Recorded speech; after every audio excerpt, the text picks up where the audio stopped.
Jesus was an Aramaic-speaking Jew of the Middle East, and the Assyrians are Aramaic-speaking Christians in the Middle East who have endured persecution for over 1,000 years. Join Voice of the Word Aramaic Bible teacher, artist, and author Stephen Missick as he examines the Bible through the ancient languages, peoples, lands, cultures, and times in which it was first revealed. Research the Scriptures, rescue persecuted Christians, and restore the Church to its Semitic roots. And now, Voice of the Word.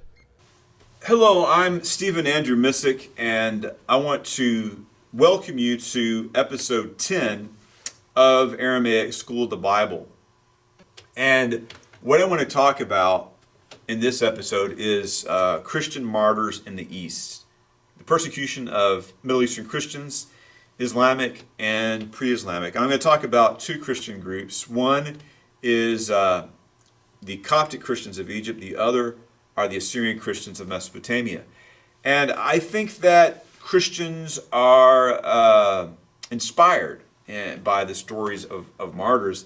And this really goes back before Christianity. You had the persecution of Antiochus Epiphanes during the Maccabees revolt. Before the Maccabee revolt, what happened was the Greeks decided that they're going to force the Jewish people to assimilate into the Greek culture, to stop practicing Torah, to worship Greek idols and Greek gods, and the people refused.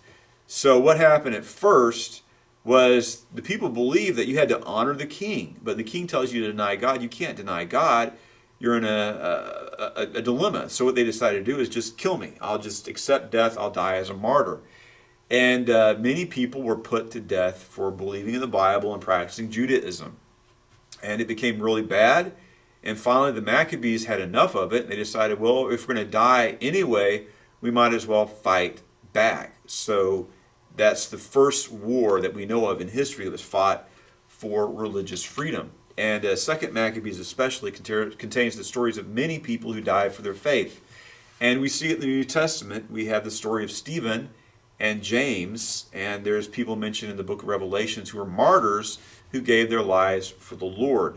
I think this is part of a spiritual conflict in the world. It's like, why persecute people for their religious beliefs? And most of the persecution we see around the world, I guess the Chinese government persecutes some probably Buddhist groups, and they have in the past, mostly for political reasons. But a lot of the persecution throughout history has been persecution of Christians. And you have martyrologies, the Catholic Church, other Orthodox churches. You remember the saints and martyrs. And even in Protestantism, you have Fox's Book of Martyrs. Now, with Fox's Book of Martyrs, most of the martyrs listed in that book are martyrs who were killed by Roman Catholics. From their point of view, they wanted to keep the church united. The church was being divided, and some people in the Catholic Church thought the best way to quench the Protestant Reformation and to keep the church together was just to kill people. They couldn't see that that's not God's way, but that's what they did. So a lot of British people endured a measured persecution under Bloody Mary. Then Elizabeth actually persecuted the Catholics. Once again, Elizabeth is persecuting Catholics because she had a legitimate fear because the Catholics I think the Pope said the Pope put out a message saying it's the duty of every good Catholic to assassinate Queen Elizabeth because she was a strong Protestant leader. So you had persecution of Protestants by Catholics and to a lesser degree of Catholics by Protestants. But was it the Archbishop of Canterbury is killed by probably a King Henry? So this has gone on before the Reformation. There's martyrs.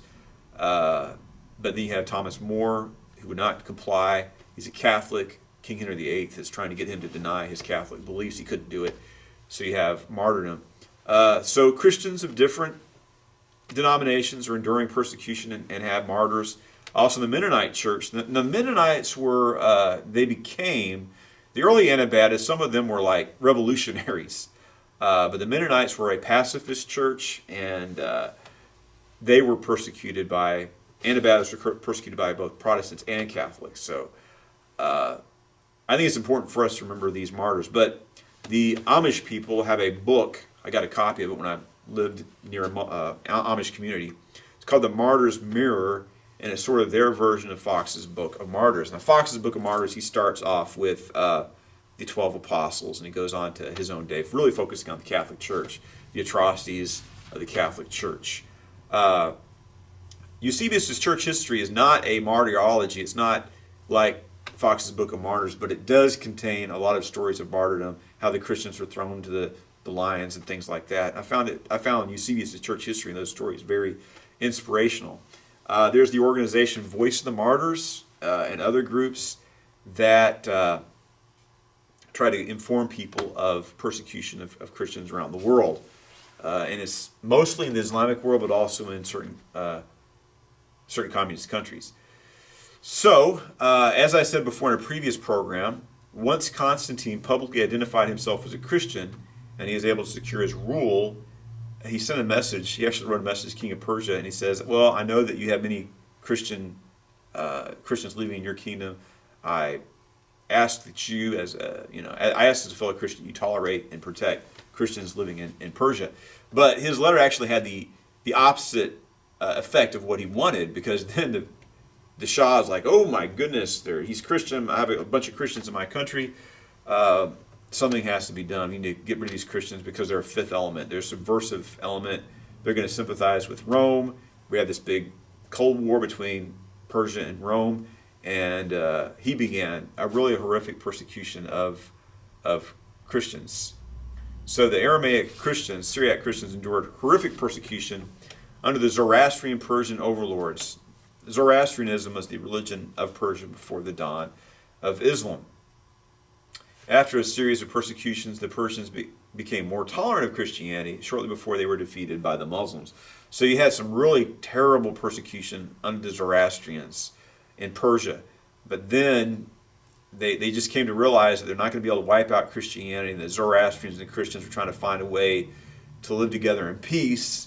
But then Islam came, and now the Zoroastrian religion is very small. There's small communities in Iran. There's larger communities in India, but still in India they're a very small group. The Parsis in India, they fled to India to escape the Muslim armies. Now, Zoroastrian people aren't bad. I don't think it's really a violent war religion. Like Islam has that aspect. The conquest model is respected in Islam. Muhammad himself was a warrior, but they did persecute Christians in this Persian Empire before its fall. Persecution continued under the Muslims. After conquering Christian lands, Christians were subjected to the Dhimmi status. In this status, they were able to practice Christianity as long as they paid the jizya fine. A Dhimmi is like a subjugated people, a religious minority. Not a Muslim, you're a Dhimmi. You don't have any real rights as a citizen. Because in Islam, you have the Ummah, the nation basically, and non-Muslims cannot be part of the Ummah. So what do you do with non-Muslims? Well, they're Dhimmi. They're basically deprived of all rights, and they're forced to pay a jizya to exist, to practice their religion. Jizya is a tax on infidels, the people of the book. You know, if you're Jewish, if you're Christian, if you're Sabian, then if you pay us this jizya tax, which could be as much as we want it to be, it could be 5%, it could be 100% of what you own, but you pay a jizya and then we'll allow you to exist. But if you're a Hindu, they could kill you. And we don't really study this a lot in history, but they did. A lot of Hindus were, I think by the millions, were killed by Muslims. And today, for instance, there's more Muslims in India than there is in the nation of Pakistan. The Muslims invaded India and tried to forcibly convert it to Islam. So, but that's something that's important people need to know about. But on this lesson here, I want to focus on how Christians were treated by Muslims. Okay. You had several restrictions that were placed upon Christians. Christians living under Islamic rule were constantly economically exploited and had intense pogroms and massacres, which occurred roughly every 50 years. So, a few years ago, I probably mentioned this in another program before, but I was really surprised National Geographic, any obscure tribe, National Geographic would do a story on it. Any, ethnic group, eventually do a story on these different, that's what they do. They study different cultures around the world, except for Middle Eastern Christians. They never did a story on Coptic Christians or Syrian Christians. If they do mention them, they never look at an ethnic group by itself. They'd say, like, you have an article on Lebanon, they might talk about Christian groups in there, but they never do a story just on the Maronites, for instance. But finally, they've never did a cover story on Middle Eastern Christians or a story on Christianity in the Middle East at all until, I think it was around the year 2000, 2010. I have a copy of it. They did a cover story. It had Mar Musa Monastery on the cover, and I've been there several times. And in the article, it said, well, a lot of Christians converted to Islam because Islam made better sense to them as a better religion than Christianity, which is an offensive thing to write in that article. And then that's what they said. It's just they're tolerated so great, they thought Islam was great, so they converted to it. The reality is tremendous pressure was put on Christians, especially economic pressure, to get to induce them to convert.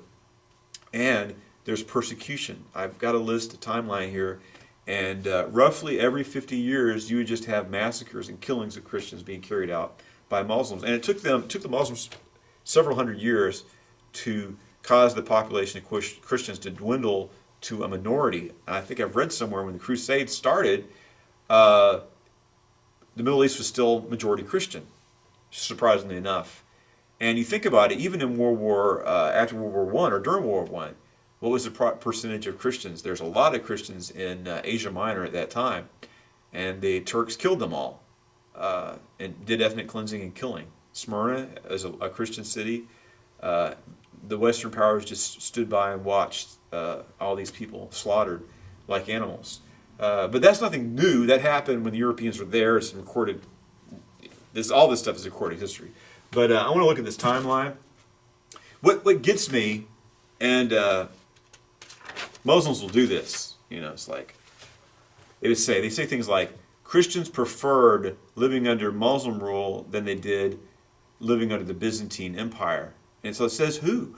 It says who? We protected Christians. We showed them tolerance. It's like, well, the thing is, they could make these claims, these untrue claims, because we study Christianity in Europe, or church history in Europe is from a Eurocentric point of view, and we don't know what these Christians in the Middle East did because very few people have studied their history. So Muslims can make just blatantly untrue statements, and since we don't know, nobody knows the facts, they get away with it. But the fact of the matter is they've persecuted Christians living under Islamic rule from the very beginning. So I got some books, and what I did was I went through them. I haven't 100% finished it.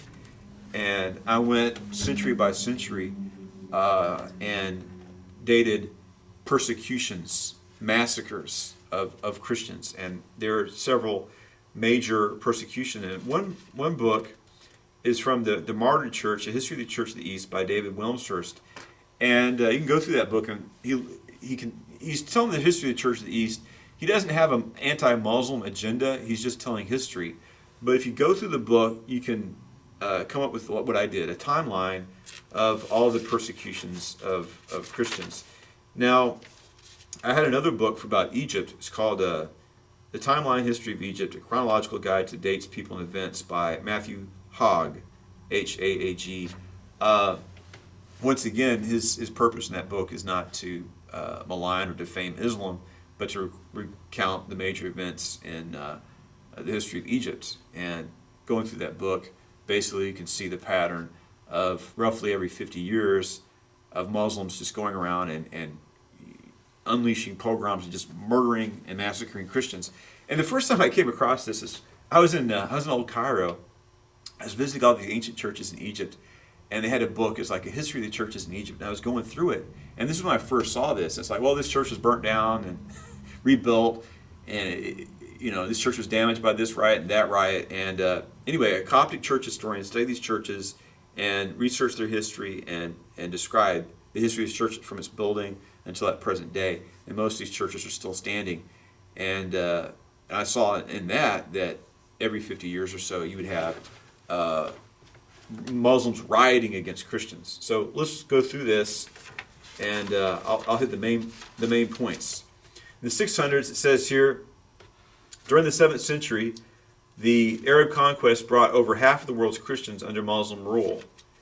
Because the tide of Islamic expansion was eventually stemmed before it could reach the heartland of Europe, modern Europeans often forget the scale of disaster for Christianity and the lands which gave it birth.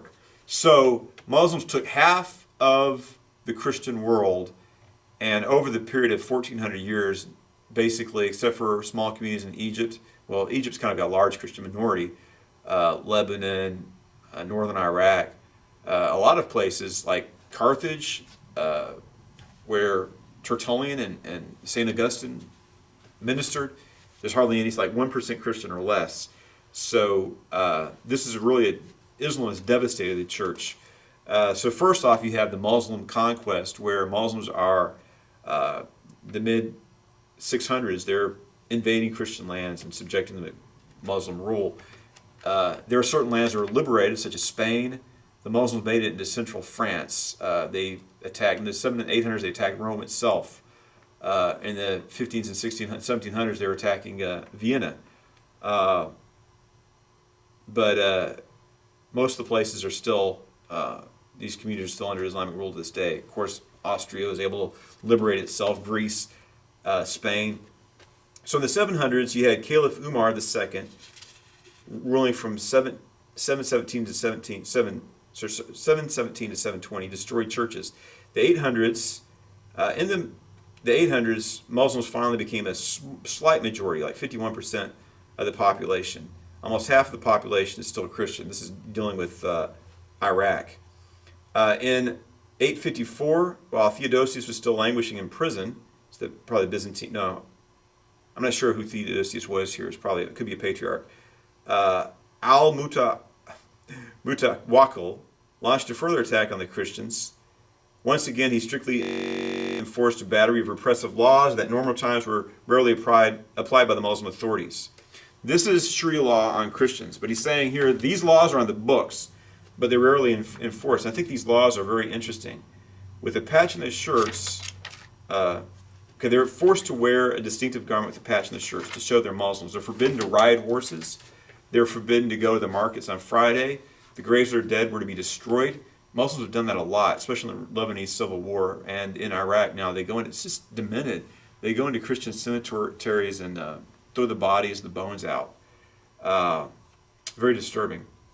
Their children were not to attend Muslim schools or be taught Arabic, and wooden images of Satan were to be nailed to the door of every Christian's house. A number of churches were destroyed, and the venerable monastery of Dorkani near Seleucia Castafon was pillaged. Christians were systematically terrorized and were left no doubt that they lived under Muslim rule on sufferance. 885, Muslim mob pillages the sepulchre of the patriarchs. 900s, various outbreaks of the Christian minority, of violence against the Christian minority in Syria, Palestine, Damascus. It's persecution of 997 and 999. In the thousands, you had Al-Hakam. He ruled from 996 to 1021. He persecuted Christians from year 1001 to 1009. Al-Hakam was really terrible. He was insane, actually. He declared himself Allah in the flesh, and he was probably assassinated. He liked to go on night rides on his donkey, so one night he went out and didn't come back. I'm sure he was assassinated, but brutally, he's the Muslim caliph and brutally persecuted Christians. 1002, Caliph al-Qadar, actually, this guy was more tolerant. He granted justice to Christian victims of mob violence. So what would happen is some Muslim rulers were fair or just, but you'd always have, he would be succeeded by a fanatic who would unleash persecutions of Christians. So not all Muslim rulers were bad, but there's just a cycle of history that Muslims would persecute. And we saw these draconian rules you have here are from Sharia law. The year 1121, Mahmud II, squeezed Christians for money. Here's what would happen. The caliph or sultan would bring the patriarch of the Christians in front of him and say, well, you're infidels, you're here in our country, we shouldn't allow you here, you're a disgrace, you're an affront to Allah, and we should kill you. But what we're going to do, since the Muslim leaders are actually in economic distress, you either raise millions of dollars, we're just going to kill you all. So that the way to get out of being the jizya, all you had to do is say there's no God but Allah and Muhammad is his prophet, and you're free from economic exploitation from the Muslims. You don't have to pay jizya anymore. All you have to do to escape this brutal, oppressive economic exploitation was to convert to Islam. And a lot of times they would demand all this money from Christians. They'd still get a massacre regardless. The 1200s, Sultan Baybars ruled from 1260 to 1277.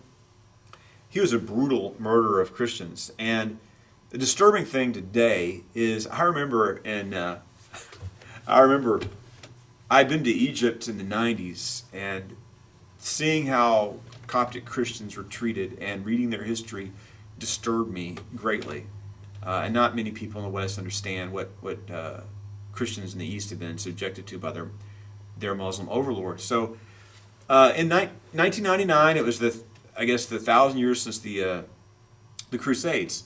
And a lot of Christians are ashamed of the Crusades because we believe that it was bad and they did terrible things and things like that. But you have these Muslim holy warriors who brutally killed Christians, and while Christians are ashamed of the Crusades, these Muslim people celebrate these brutal mass murderers. For instance, one of the biggest killer of Christians was Tamerlane.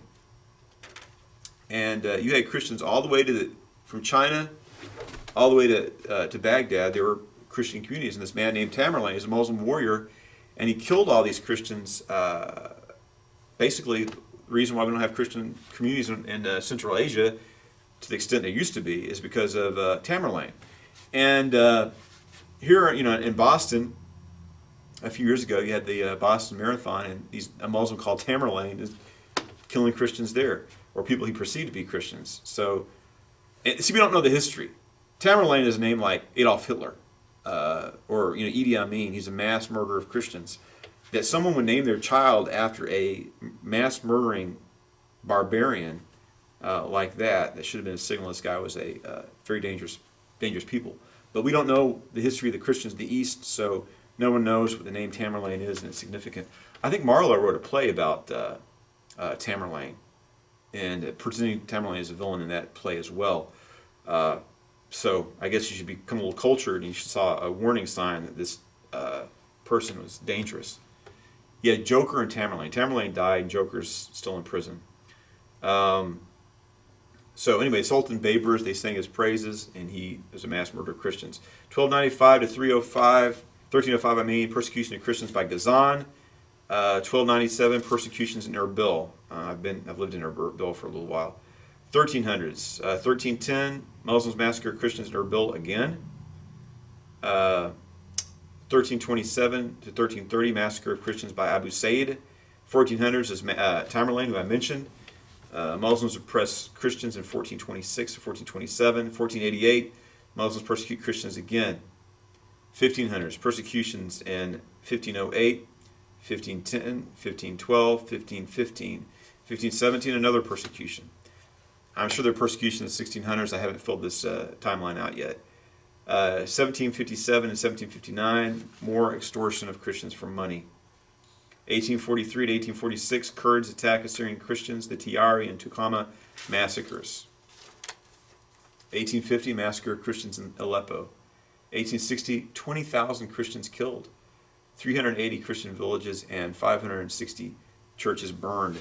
The 1900s, of course, in 1915, Ottoman Turks killed 1.5 million Christians, in killing Armenian, Greek, and Assyrian Christians. 1933, Iraqi army massacres hundreds of Assyrian Christian men, women, and children. 2000s, after the American withdrawal, Islamic militants target Christians. Things improve after the surge, but intensify after the American withdrawal. I think that someone was able, we probably don't know how many Christians were killed by ISIS, but a lot of people fled for their lives. but I saw a report in which about 12 to 1,300 Christians were killed by ISIS. So it's terrible. And of course, you've had terrorist attacks here and there by the insurgents in Iraq. Now, that's from the beginning till today. What I need to do is finish this timeline and put it up online so people can see it. This is something people don't know about. We have a lot of specific dates of persecution. It's just a part of Muslim history, roughly every 50 years. I mean, one of these massacres, 20,000 Christians killed, another 1.5 million. This is how Christians have endured under Muslim rule, and why Egypt, which is a majority Christian country, is about 10 to 15% Christian to this day. So let's look at Egypt now. And 600s, 646, Alexandria was betrayed by a gatekeeper, and Arabs rushed in, plundering, burning, and slaying all before them, taking women and children as prizes of war. 652, the Arabs sent an expedition into Nubia, which is also Christian. They were unable to conquer the territory. Instead, a treaty was agreed upon. 700s, 725 to 726, the Coptic people, the native Egyptian Christians, they still comprise the overwhelming majority of the population. They revolted against discrimination and the burden of taxation under Muslim rule. This is amazing. 726 to 725 to 726. Now, Muslims will come to America and speak to churches or theological schools, and they'll say, oh, the Christians loved our rule, they loved us more than they loved the Byzantines, and they converted to Islam because we're just so kind to them. But if you study Egyptian history, they were so brutal in their treatment of Christians that the Christians revolted. And then you have this other issue, is you have like 100, 200 years of Muslim rule, and you have a Muslim minority. I guess it's to start off as like just a small group of people. An army comes in, and 1% of the population or less just begins these persecutions until they become a majority by this time. But the Muslims are so brutal in the treatment of Christians that the Coptic Christians revolted. There's a war against the Muslims. 726. And again in the 800s, 832 is the second widespread Coptic revolt in the Delta, is fiercely expressed by Haram al-Rashid's son, the Caliph al-Mu'min, and followed by a large-scale conversion to Islam to escape discrimination and high taxation. Also, while in Egypt, al-Mu'min breaks into the pyramid of Cheops to search for treasure. So if you look at the Muslims actually tried to dismantle the pyramids because they're an affront to Allah, because they're not Muslim structures. In 828, before this revolt, the Venetians stole the body of St. Mark from Alexandria. They concealed it in a barrel of pickled pork to repel the attention of Muslim harbor officials. So that was a bad century for Coptic Christians. First off, the Roman Catholics stole the body of St. Mark, who founded the Coptic Orthodox Church. And then the Muslims were so brutal, the Coptic people revolted, but unfortunately lost the revolution. And persecution is so terrible, and the taxation is so awful that many people convert. So Islam probably starts becoming more of a majority. 870, Bedouin attacks in 817 and 866. So Christians began fortifying in 870 the monasteries of Wadi Nutriman, where I've also been.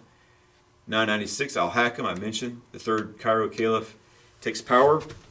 He's an all-powerful psychotic who eventually proclaims himself God. 1004, this is very interesting. Al-Hakam persecutes Christians, forcing them to walk around wearing heavy crosses around their necks. Jews had to wear clogs around their necks. Many outwardly convert in order to save their lives. Over the next 10 years, Al-Hakam destroys 300,000 churches in Egypt and throughout the Middle East, including the Church of the Holy Sepulchre in Jerusalem. So the Muslims destroyed the tomb of Jesus, where Jesus was buried and rose again. The persecution stopped when Al-Hakam declares himself God publicly during Friday prayers in Cairo in 1016. Facing protests from Muslims, he burns down half of Cairo and decapitates many of the rich. The Druze religion, which holds Al-Hakam to be God incarnate, still exists.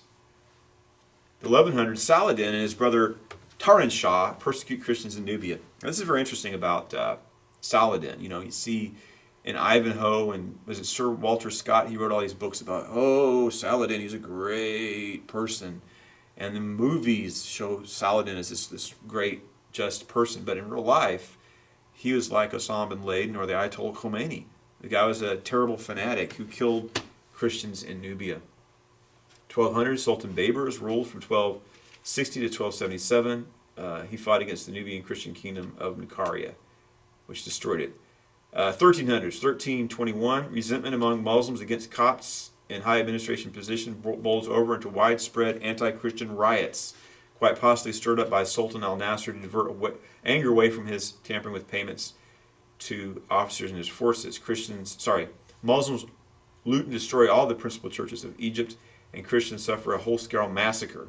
Copts are expelled from official positions. They're subjected to a range of indignities, such as being forbidden to ride horses or donkeys unless they sit backwards, being forced to wear distinctive clothing, and being required to wear a bell around their necks while entering a public bath. Mass conversions to Islam follow. So once again, we see, as we saw in Mesopotamia, you have these harsh rules in Sharia law that aren't always enforced. So they enforce those laws. 1534, another wave of anti-Christian rioting leads to further conversions to Islam, particularly in Upper Egypt, where until now Copts remained in the majority. That's the southern Egypt. Coptic, the ancient tongue of Pharaonic Egypt, ceases to be a spoken language and is henceforth confined to liturgical use. 1400s, 1484, Bedouins attack St. Anthony's Monastery and noted center of scholarship, burning the books in its library and killing all the monks. Terrible. 1500s and 1559, the Church of the Holy Virgin at Harat Zulia, Zuwalia. I'm sorry. Sometimes I have trouble with. I can pronounce Arabic words I'm familiar with very well. If I'm not familiar with something, I have struggle with it. It's closed by the order of Ottoman Sultan Suleiman I. Copts request the church be restored. Requests were made to the Mufti, who eventually acquiesced. So, there's a period I don't have here. 16, 17, and 1800s. I'm sure there were persecutions in those years, but I haven't finished the research for this section. As we saw since the dawn of Islam, just like in Mesopotamia, every 50 years we have persecutions. So I need to finish the research, and I'm sure there's at least 2 or 3 persecutions of Christians in 16, 17, and 1800s. 1900s. Oddly enough, Anwar Sadat, he exiled Coptic Pope Shenouda III, accused him of fomenting interconfessional strife. Sadat then chose 5 Coptic bishops and asked them to choose a new pope. They refused, and in 1985, President Hosni Mubarak restored Pope Shenouda III. And the thing is, Pope Shenouda, he's passed away now. You got Pope Tewodros, and he's highly respected among the Coptic Christians in Egypt. But he was really against evangelical Christianity, which I guess if you believe in Orthodoxy, the Eastern Orthodox Church is correct. Of course, you're not going to agree with what evangelicals believe. And he's the Pope after all. But Pope Shenouda was very contentious towards evangelical Christians and also towards the Assyrian Church of the East. And he would meet with Muslim leaders all the time. It kind of troubled me. It's like, I guess you want to have peace with the Muslims, but I mean, these people that, if you're going to fellowship with Muslims, why don't you fellowship with other Christians? But that's what Pope Shenouda III would do. November 17, 1981, Coptic priest Reverend Maximos Gergis was kidnapped and threatened with death if he does not renounce his Christianity and publicly convert to Islam. He refuses this. His throat is cut, leaving him bleeding to death. 1991, Muslims riot against Christians in Mbaba in Egypt, 2000s. January 2000, Al-Kosha, a predominantly Christian village in southern Egypt, after a Muslim customer and a Christian shoe store owner fall into an argument, 3 days of rioting and street fighting erupt, leaving 20 Christians, including 4 children, and 1 Muslim dead. Now, the Muslim was killed by another Muslim who was trying to kill Christians. So, in the aftermath, 38 Muslims were charged with murder and the possession of guns, with the death of 20 Copts. All were under Hosni Mubarak. I was happy to see him going in it because Muslims would go out in riots and kill Christians, and they would never go to jail. He just let them go free. He punished Christians for any slight, but a Muslim could actually kill a Christian under Hosni Mubarak and with impunity. 21 October 2005, Muslims used a Christian play as a pretext to riot and kill Christians in Alexandria. 2008, monks and Christians close to the monastery of St. Fana reported that their monk cells and church belonging to the monastery had been attacked by a group of roughly 6 armed Arabs. So as attack, 7 January 2010, Nag Hammadi, a massacre, Muslim gunmen in front of the church of the Nag Hammadi Cathedral. Coptic Christians were celebrating New Year's for them, according to the Coptic calendar. 7 Copts and 1 Muslim. The Muslims what happened is if a Muslim goes on an attack and kills Christians, he's not going to go to jail unless he accidentally kills another Muslim. So this guy, there's like 3 people who participated in this attack. It could have been just 2. But the man who killed Christians, he was released. The man who killed a Muslim, I think he killed the Muslim security guard. So since he killed a Muslim, he went to prison, but the other guy went scot-free. 7 March 2011, riots against Christians in Ababa again. Say the Maspero demonstrations staged in Egypt, October 2011, by a group dominated by Egyptian Copts in reaction to the demolition of a church in Upper Egypt, which they claimed to be built without appropriate license. Peaceful protesters intended to do a sit-in in front of the Maspero television station. They were attacked by security forces in the army, resulting in 28 deaths, mostly the Coptic protesters, and 212 injuries, most of which were sustained by the Coptic Christians. I think that, if I remember this correctly, the news media says, they went on television, Muslims, you must come and unite because these Christians are protesting at this church. And they worked up a mob and they murdered these people. And you actually had military vehicles running over Christians in the street. And of course, this is when Obama said that peaceful Christians were being murdered by Muslims. And Obama comes out and says, we need to have restraint on both sides. February 12, 2015, ISIS released a report in their online magazine, Dabiq, showing a photo of 21 Coptic Christian migrant workers they kidnapped in the city of Sirte, Libya, and they threatened to kill. These men who came from different villages in Egypt, 13 of them from Al-Ur, Minya Governorate, were kidnapped in Sirte in 2 separate attacks on December 27, 2014. February 21, 2015, the Pope of the Coptic Orthodox Church, Pope Tewodros II, announced that 21 murdered Copts would be commemorated as martyred saints on the 8th of Amshur of the Coptic calendar, which is February 15th, the Gregorian calendar. Commemoration falls on the feast day of the presentation of Jesus at the temple.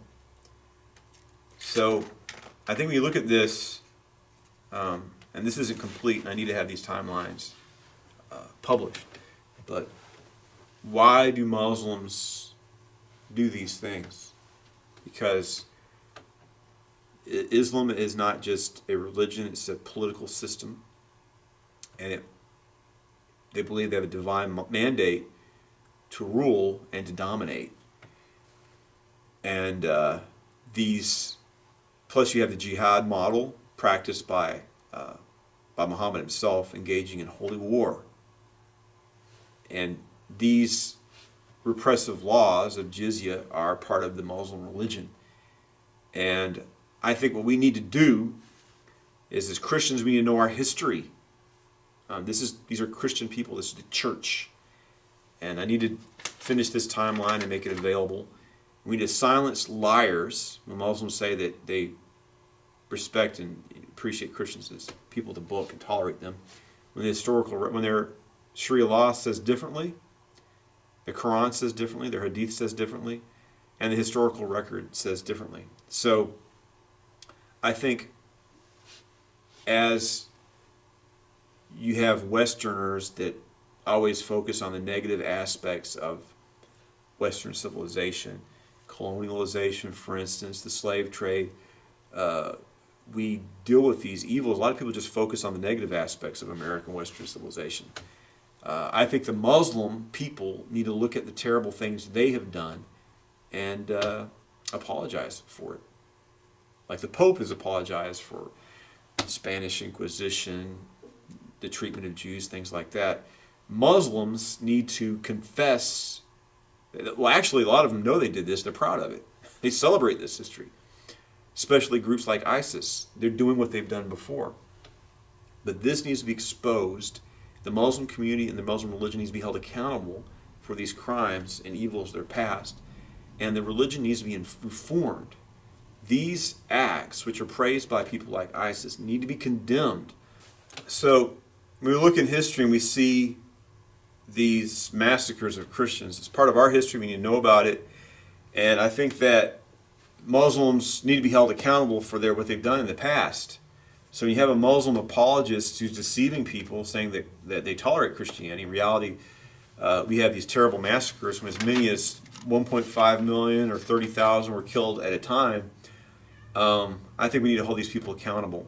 And we need to try to compel these people to repent of this past. Like I said, the Pope repented of the Spanish Inquisition and how the Jews were treated. The Muslim people need to renounce this part of their history, because since it's in their history and their culture, you get these radical groups like ISIS who continue to commit these atrocities, building on this past because they don't renounce it, they don't think it's wrong, and we need change. Islam needs to be reformed, and it needs to become a more inclusive and tolerant religion. And I think that Christians need to speak out on it, because we're being killed by these people.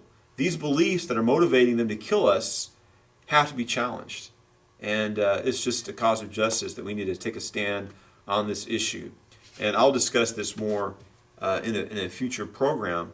Christians need to be calling on Islam to reform. That they renounce religious-based violence, that they recognize that not everyone should be forced to live under Sharia law, that they recognize all religions should have equal rights as citizens, and lastly, they wouldn't kill people for leaving the religion. Islam needs to be reformed, and we also need to renounce these things and denounce these things that Muslims.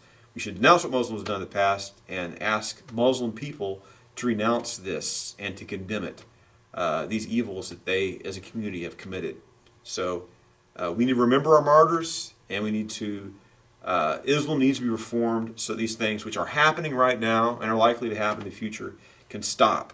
So I wasn't just reading ancient history, I'm reading things that are happening right now. So now is the time for change, and people can't change. It's like the Bible says, my people perish for lack of knowledge. We need to know what's happened, what is happening, so we can stop this evil from continuing into the future.